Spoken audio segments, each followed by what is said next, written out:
Howdy folks, and welcome to the Weird in High School video podcast. I am your host, Bretton Lee John. On this episode, I'm joined by Bailey Kate. Bailey is an incredibly talented songwriter and instrumentalist. Bailey not only fronts her own project, but plays in the prominent Alberta band Star Painter. We talk a little bit about balancing those bands who share lots of members. We talk about her life as a school teacher, and we talk about generally dreams and self-expression. Without further ado, I hope you'll enjoy this episode.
Well, welcome folks to the Weird in High School video podcast. I am your host, Bretton Lee John. Today I am joined by Bailey Kate. How are you doing, Bailey? Good.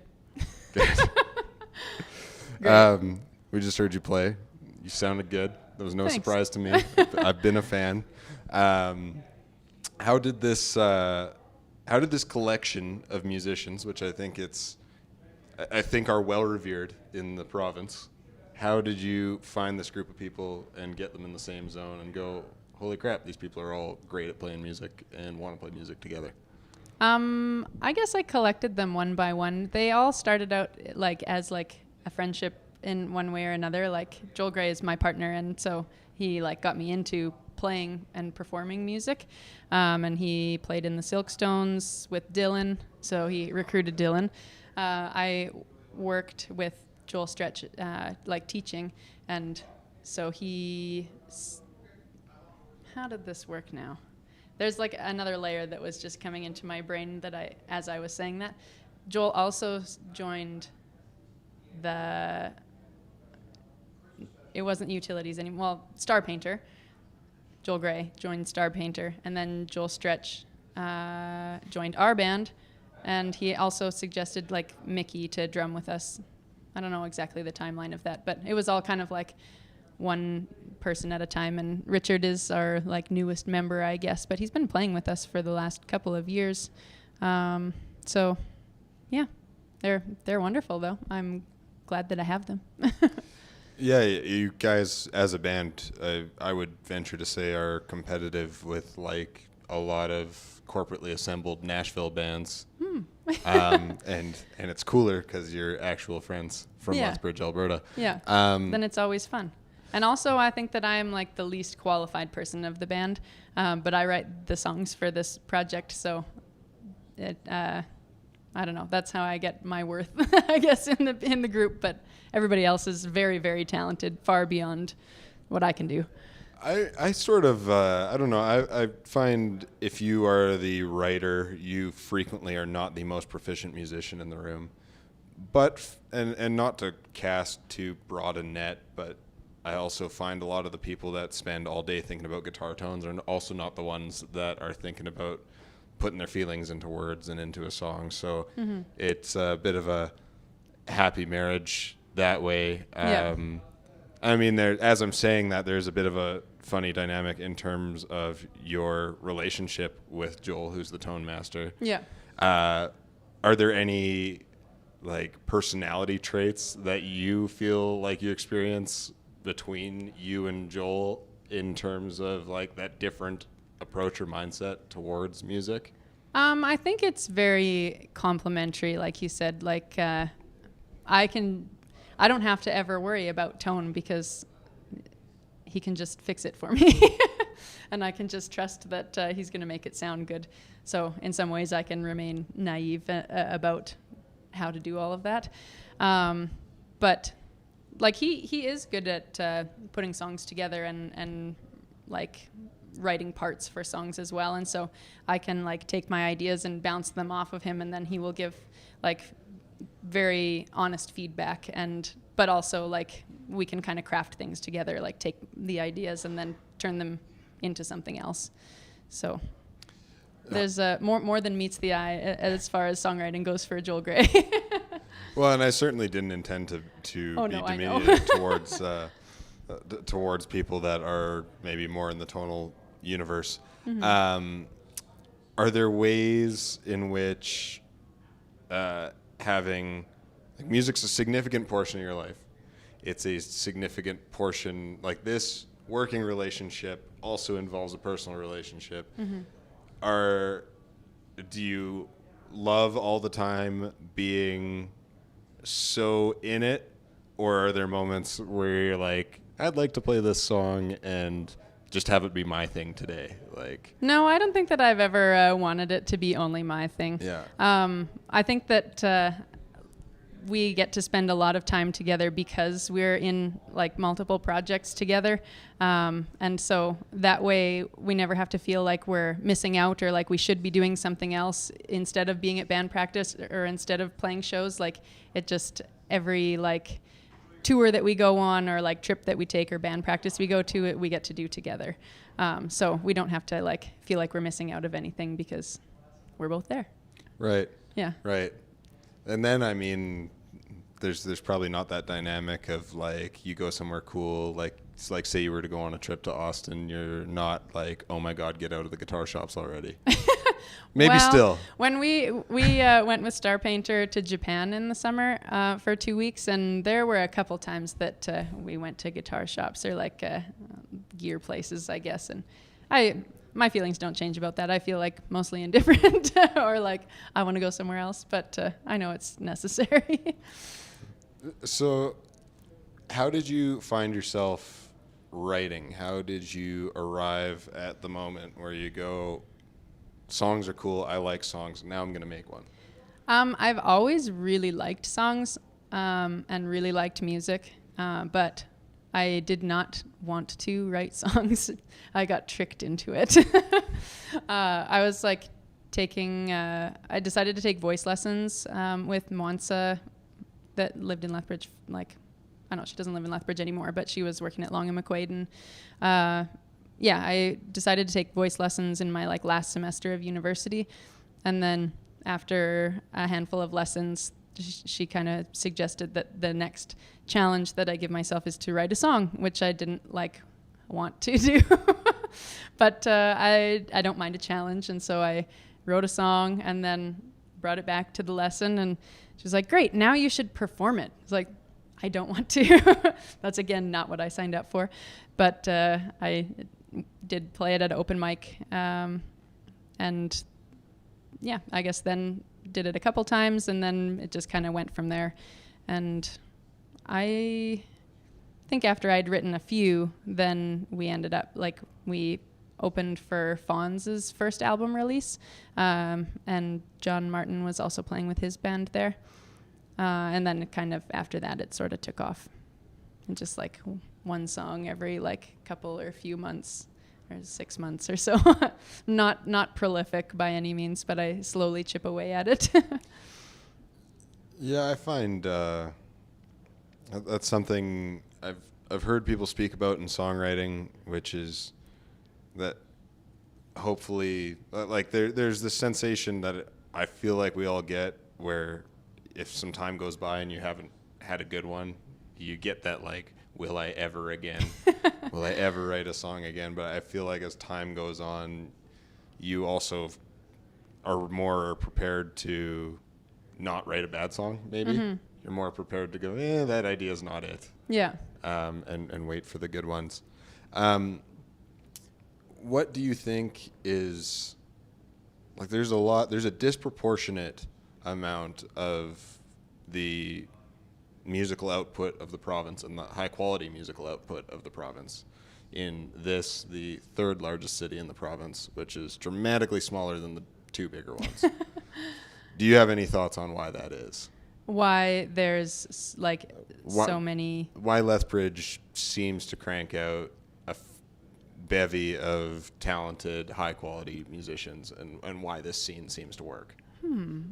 I don't know. I mean, maybe it's like small enough that everybody can like know everybody, and then it can be more of a community effort instead of just like somebody trying to make it on their own and trying to get strangers to come to their shows and like prove themselves to people that they may never see again, kind of thing.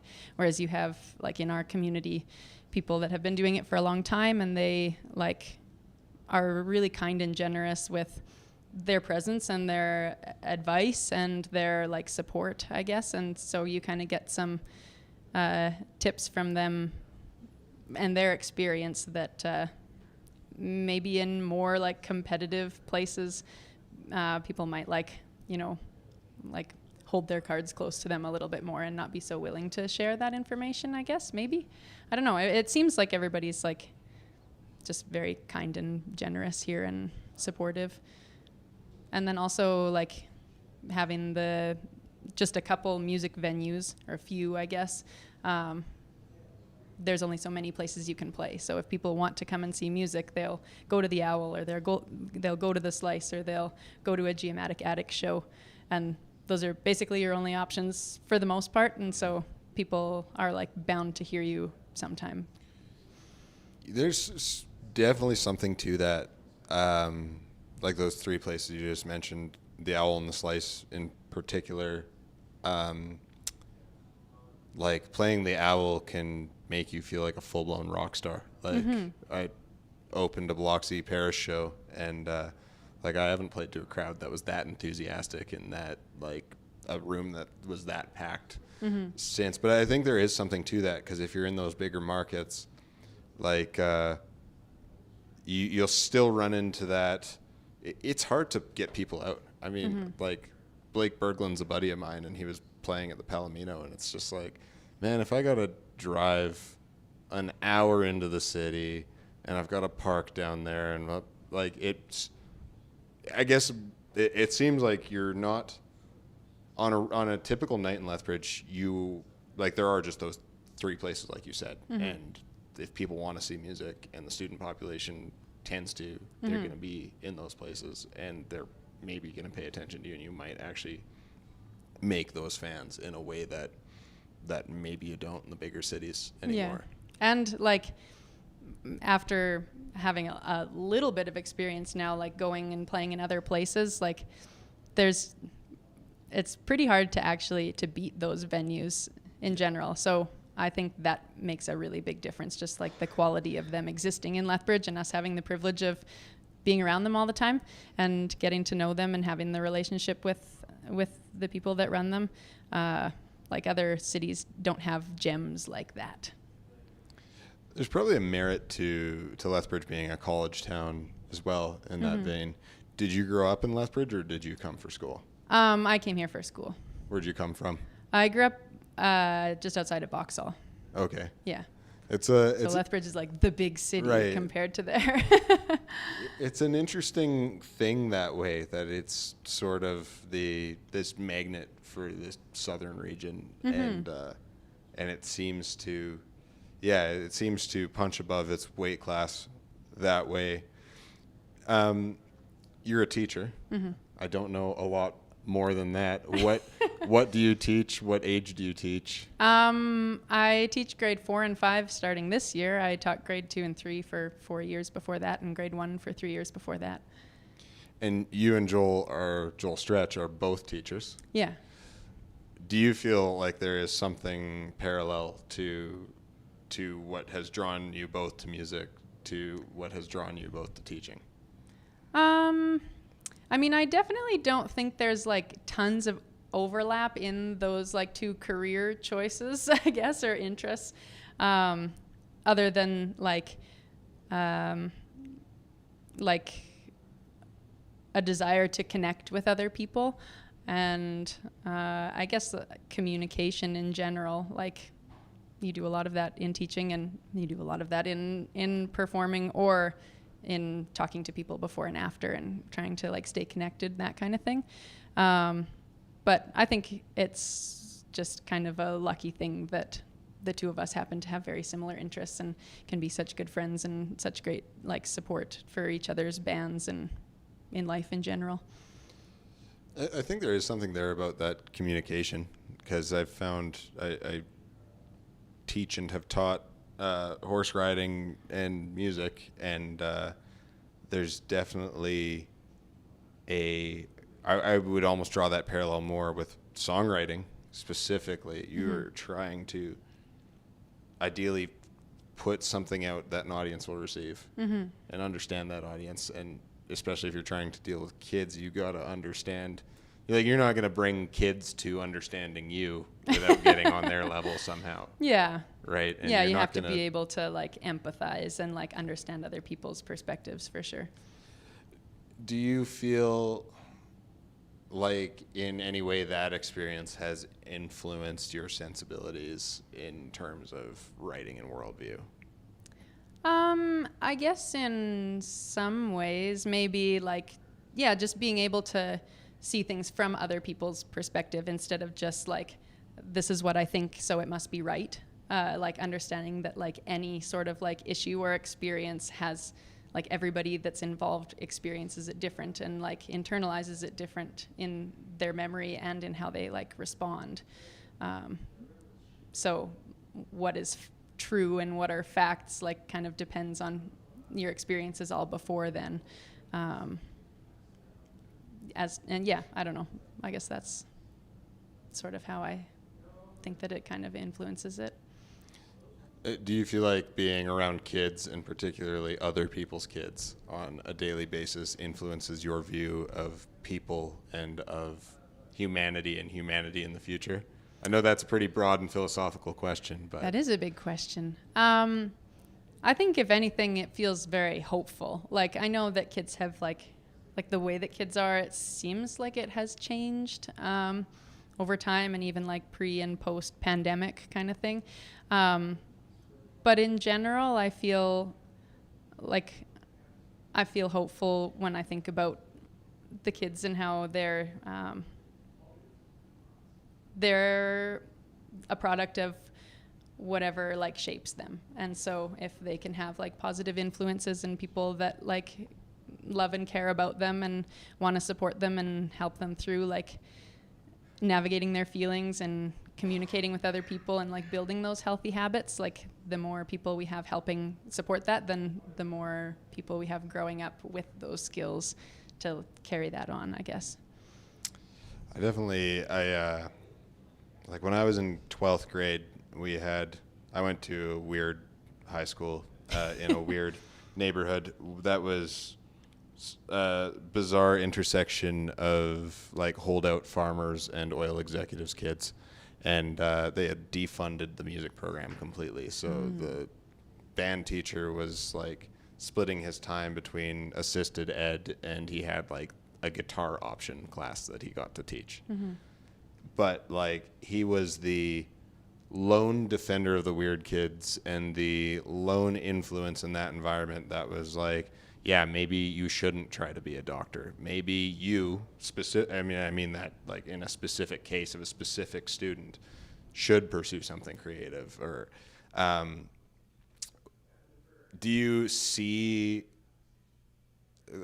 like at the ages you're teaching, you can kind of get a sense for which kids might, need like a push down maybe an alternative path like this one versus the ones that like...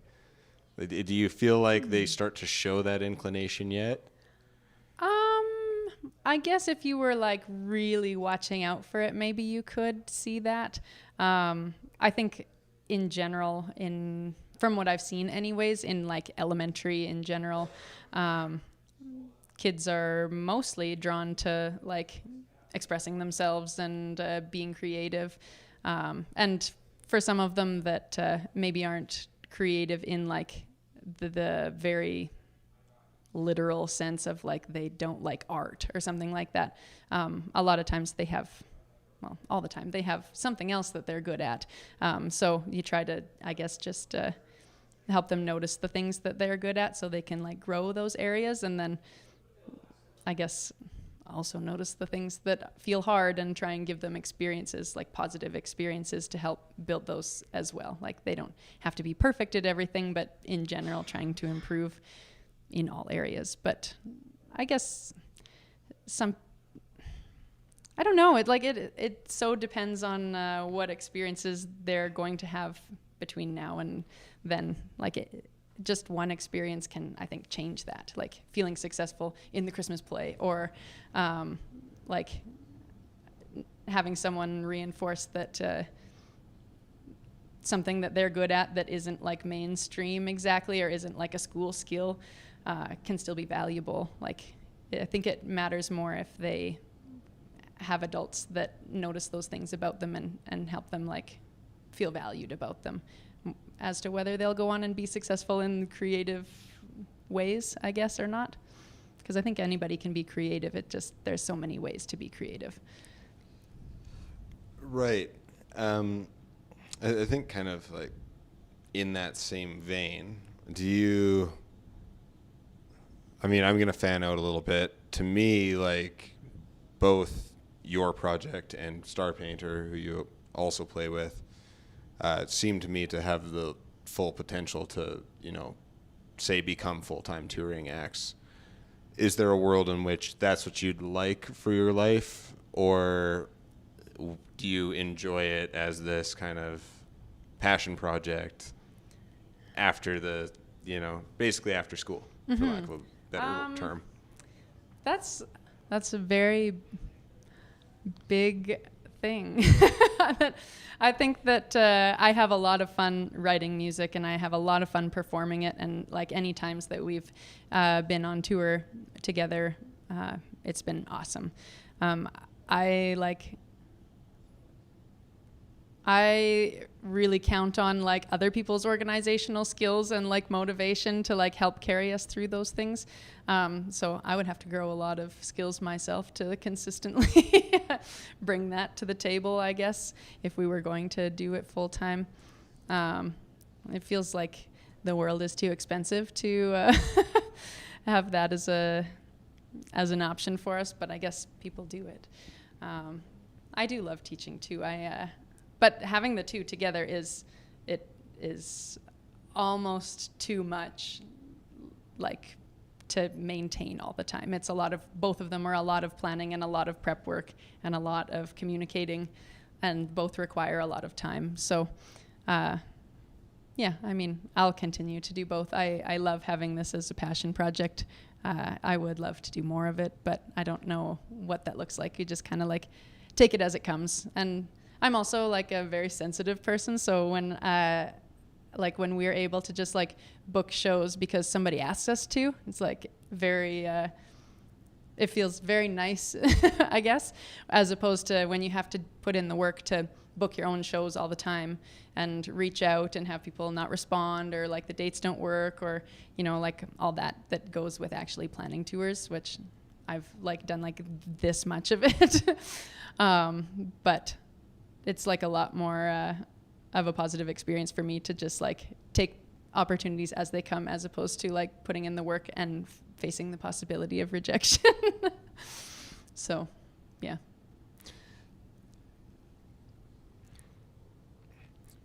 We're 23 on the Zoom. You wanna? I do want my question.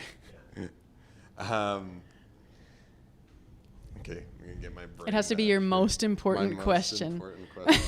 Well, I think this one kind of ties in, and I try to ask most people this, but if you could go back to yourself as you're graduating high school and give yourself a piece of advice with the knowledge you have now, what piece of advice would that be? Oh my goodness. I wish I had this question in advance so I could prepare like a wonderful answer.